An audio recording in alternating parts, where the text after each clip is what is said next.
মাত্র 1 কাপ গুঁড়া দুধ দিয়ে আপনারা প্রায় 1.5 কেজির মতো গোলাপ জামুন মিষ্টি বানাতে পারবেন। একদম রসে টুইটুম্বুর রসালো পারফেক্ট, দোকানের মতো পারফেক্ট গোলাপ জামুন মিষ্টি আপনারা আমার এই রেসিপিতে বানাতে পারবেন।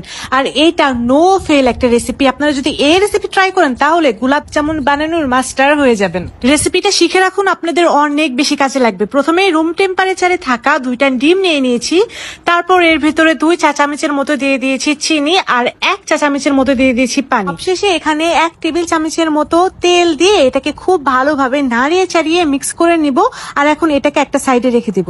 আর এই দিক দিয়ে 1 কাপের মতো গুঁড়া দুধ, সেই সাথে হাফ কাপের মতো ময়দা, 1 চা চামচের মতো বেকিং পাউডার, এই সবগুলো উপকরণগুলোকে খুব ভালোভাবে হাত দিয়ে মিলিয়ে নেব। তারপর আমরা যে ডিমের মিশ্রণটা করে রেখেছিলাম সেখান থেকে একটু একটু করে ডিমের মিশ্রণ এই শুকনো উপকরণের ভেতরে দেব আর খুব ভালোভাবে মিশিয়ে নেব। ডিমের মিশ্রণটা কিন্তু আমি একবারে ঢেলে দেইনি, 2 থেকে 3 বারে মিশ্রণটাকে দিব আর খুব ভালোভাবে মিশিয়ে নেব।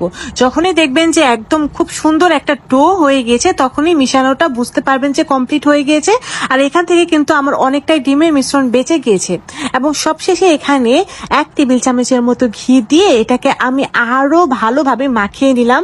দেখতেই পাচ্ছেন মাখানোটা একটু আঠালোই হবে, কারণ এটা রেস্টে দেওয়ার পরেই না এটা অনেকটাই আবার টেনে আসবে। তো এরকম আঠালো করে ডোটাকে বানিয়ে নেবেন। আর এতটুকু ডিমের মিশ্রণ আমার বেঁচে গিয়েছে।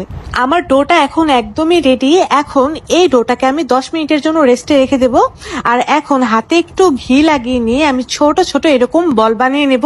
আপনারা আপনাদের ইচ্ছা অনুযায়ী এই শেপটা দিতে পারেন। আর ইচ্ছে অনুযায়ী ডো নিয়ে আপনারা ছোট বড় যে কোনো শেপের যে কোনো আকারেরই গোলাপ জামুন মিষ্টি বানাইতে পারবেন। তো দেখতে পাচ্ছেন আমি এইরকম সবগুলোই মিষ্টি বানিয়ে নিয়েছি।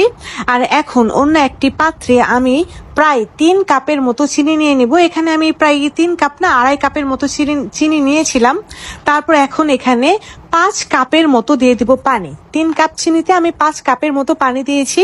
মেজারমেন্টটা একটু ভালোভাবে মনে রাখবেন, তাহলে কিন্তু আপনাদের গোলাপ জামুন মিষ্টিটা একদম পারফেক্ট হবে।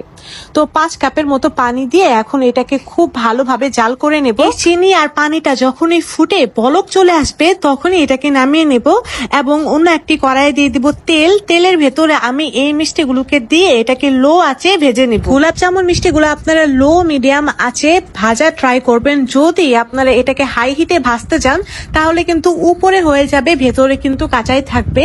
চেষ্টা করবেন লো মিডিয়াম হাই হিটে এটাকে 4 থেকে 5 মিনিট খুব ভালোভাবে ভেজে নিতে। তো আবার গোলাপ জামুন মিষ্টিগুলো দেখতেই পাচ্ছেন ভাজা হয়ে গিয়েছে। যখনই এরকম সুন্দর একটা কালার চলে আসবে তখনই এটাকে নামিয়ে নেব। এখন এই গরম গরম মিষ্টি ফুটন্ত গরম শিরায় দিয়ে ঢাকনা দিয়ে ঢেকে দেব।